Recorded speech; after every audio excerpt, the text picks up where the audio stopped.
Hi all ಎಲ್ರಿಗೂ welcome back to my YouTube channel. ಎಲ್ಲರೂ ಹೇಗಿದ್ದೀರಾ? ಎಲ್ಲರೂ ಕೂಡ ಚೆನ್ನಾಗಿದ್ದೀರಾ ಅಂತ ಅನ್ಕೋತೀನಿ. ನಾನು ಕೂಡ ಚೆನ್ನಾಗಿದ್ದೀನಿ. ಆ್ಯಂಡ್ ಇವತ್ತು ನಾನು ಮತ್ತೊಂದು ರೆಸಿಪಿ ಜೊತೆ ನಿಮ್ಮ ಜೊತೆ ಬಂದಿದ್ದೀನಿ. ಪ್ಲೀಸ್ ಈ ವಿಡಿಯೋನ ಕೊನೆ ತನಕ ನೋಡಿ, ಹಾಗೆ ಪ್ಲೀಸ್ ಸಪೋರ್ಟ್ ಮಾಡಿ. ಎಗ್ ಗ್ರೇವಿ ಮಾಡೋಕ್ಕೆ ಏನು ಬೇಕು? ಫಸ್ಟ್ ಎಗ್ ಬೇಕಲ್ವಾ. ಸೊ ನಾನು ಫಸ್ಟು ಎಗ್ನ ಬೇಯಿಸೋಕ್ಕಿಡ್ತೀನಿ. ಯಾಕಂದರೆ ಫಸ್ಟ್ ಎಗ್ಗು ಬೇಯಿಸೋಕ್ಕಿಡೋದ್ರಿಂದ ಇಟ್ಬಿಟ್ಟು ಮತ್ತು ಗ್ರೇವಿ ಬೇಕಾಗಿರೋದೆಲ್ಲನೂ ನಾವು ರೆಡಿ ಮಾಡ್ಕೋಬೋದು. ಈಗ ಮಾಡೋದ್ರಿಂದ ಸ್ವಲ್ಪ ಟೈಮ್ ಸೇವ್ ಆಗುತ್ತೆ ಅಂತ ಅಷ್ಟೇ. ಆಮೇಲೆ ನಾನು ಆ ಕಡೆ ಎಗ್ ಬೇಯಿಸೋಕ್ಕಿಟ್ಟು ಇದಕ್ಕೆ ನಾವು ಮನೇಲಿ ಇಬ್ಬರೇ ಇರೋದ್ರಿಂದ ಜಾಸ್ತಿ ಐಟಮ್ ಎಲ್ಲ ನಾನು ಯೂಸ್ ಮಾಡಲ್ಲ. ಅಂದರೆ ಜಾಸ್ತಿ ಮಸಾಲೆ ಯೂಸ್ ಮಾಡಲ್ಲ. ಎಲ್ಲನೂ ಕಡಿಮೆನೇ ಯೂಸ್ ಮಾಡ್ತೀನಿ ಕ್ವಾಂಟಿಟಿ. 2 ಟೊಮೊಟೊ, 2 ಈರುಳ್ಳಿ ಅಷ್ಟೇ ಯೂಸ್ ಮಾಡ್ತೀನಿ. ಯಾಕಂದರೆ ಇರೋದು ಇಬ್ಬರೇ ಅಲ್ವಾ. ನಮ್ಮ ಪಾಪು ಅಷ್ಟೊಂದು ಗ್ರೇವಿನ ನಾನು ಸ್ವಲ್ಪ ಚಿಲ್ಲಿ ಪೌಡ್ರ್ ಹಾಕಿ ಜಾಸ್ತಿ ಮಾಡೋದ್ರಿಂದ ಅವಳು ತಿನ್ನಲ್ಲ. ಅವಳಿಗೆ ಬೇರೆಯೇ ಸಪ್ರೇಟಾಗಿ ಮಾಡ್ತೀನಿ.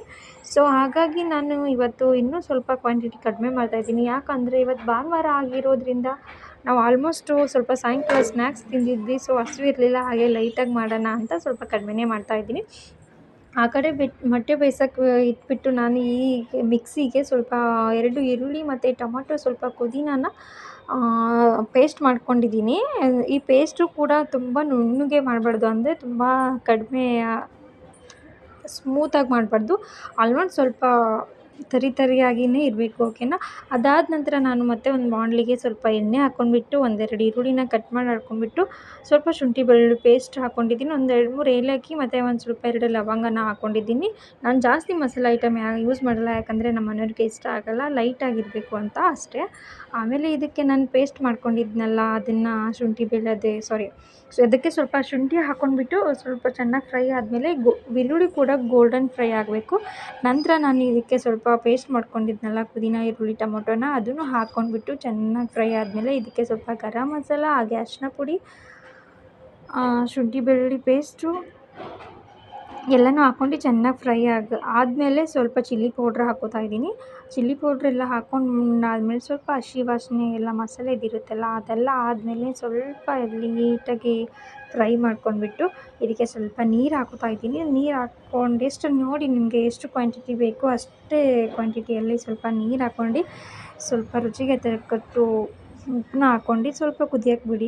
ಅದನ್ನೆಲ್ಲ ಸ್ವಲ್ಪ ಕುದ್ದಾದಮೇಲೆ ನೀವು ಎಷ್ಟೊಂದು ಮೊಟ್ಟೆ ಬೇಯಿಸ್ಕೊಂಡಿರ್ತೀರಲ್ಲ ಅದನ್ನು ನೀಟಾಗಿ ಕಟ್ ಮಾಡಿ ಹಾಕ್ಕೊಂಡ್ಬಿಡಿ. ಮಸಾಲೆ ಎಲ್ಲ ಸ್ವಲ್ಪ ಬೆಂದಾದಮೇಲೆ ಮೊಟ್ಟೆ ಹಾಕ್ಕೊಂಡು ಒಂದು 5 ಮಿನಿಟ್ಸ್ ಮತ್ತೆ ಸ್ವಲ್ಪ ಬೇಯಿಸ್ಬಿಡಿ. ಈರುಳ್ಳಿ ಗ್ರೇವಿ ರೆಡಿ ಆಗುತ್ತೆ. ಆಮೇಲೆ ನಾನು ಈ ಈರುಳ್ಳಿ ಗ್ರೇವಿಗೆ ಸ್ವಲ್ಪ ಪರೋಟ ಮಾಡ್ಕೊತಾ ಇದ್ದೀನಿ. ದಯವಿಟ್ಟು ಪರೋಟನ ನಾನು ಮಾಡಿಲ್ಲ ಮನೆಯಲ್ಲಿ, ಇದು ರೆಡಿ ಪರೋಟ ಇಲ್ಲಿ ನಮ್ಮ ಮನೆ ಹತ್ರ ಸಿಗುತ್ತೆ, ತುಂಬ ಚೆನ್ನಾಗಿರುತ್ತೆ. ನಾನು ಯಾವುದೇ ಪರೋಟ ಆಚೆ ಕಡೆ ತಿಂದಿರಲಿಲ್ಲ. ಇದೊಂದು ಫಸ್ಟ್ ಟೈಮ್ ಟ್ರೈ ಮಾಡಿದ್ದೆ, ನನಗೆ ತುಂಬ ಇಷ್ಟ ಆಯಿತು. ಸೊ ಹಾಗಾಗಿ ನಾನು ಕೂಡ ಇದನ್ನು ಟ್ರೈ ಮಾಡೋಣ ಅಂತ ತಂದೆ. ನಿಜವಾಗ್ಲೂ ಚೆನ್ನಾಗಿತ್ತು. ಇದು ಪಕ್ಕದ ಹೋಮ್ ಮೇಡ್, ಇದು ಮನೆಯಲ್ಲೇ ರೆಡಿ ಮಾಡ್ತಾರೆ ಅವರು, ಚೆನ್ನಾಗಿರುತ್ತೆ. ತುಂಬ ದಪ್ಪನೂ ಇರಲ್ಲ. ಒಂದು ಸರ್ತಿ ಪರೋಟ ತಿಂದರೆ ಒಂದೊಂದು ಕಡೆ ಬೇಜಾರಾಗಿಬಿಡುತ್ತೆ, ಚೆನ್ನಾಗಿರಲ್ಲ. ಬಟ್ ಇದು ಚೆನ್ನಾಗಿತ್ತು. ಹಾಗಾಗಿ ಈರುಳ್ಳಿ ಗ್ರೇವಿಗೆ ಚೆನ್ನಾಗಿರುತ್ತೆ ಅಂತ ಎಗ್ ಗ್ರೇವಿಗೆ ಚೆನ್ನಾಗಿರುತ್ತೆ ಅಂತ ತೊಗೊಂಡು ಬಂದು ಮಾಡಿದೆ.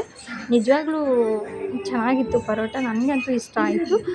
ಇದನ್ನು ಹಾಗೆ ತವಾದಲ್ಲಿ ಸ್ವಲ್ಪ ಎಣ್ಣೆ ಹಾಕ್ಕೊಂಡು ಬಿಸಿ ಮಾಡಿ ಒಂದು 5 ನಿಮಿಷ ಅದರಲ್ಲಿ ಗೊತ್ತಿರುತ್ತೆ ಸ್ಪ್ರೆಡ್ ಮಾಡಿ ಬೇಯಿಸ್ಕೋಬೇಕು. ಹಸಿ ಥರ ಇರುತ್ತೆ, ಅದು ನೀಟಾಗಿ ಬೇಯುತ್ತೆ ಅಂತ. ಹಾಗೆ ಕೂಡ ಈರುಳ್ಳಿ ಅಂತಲೇ ಬರುತ್ತೆ, ದಯವಿಟ್ಟು ಏನು ಅಂದ್ಕೋಬೇಡಿ. ಹಾಗೆ ಕೂಡ ಎಗ್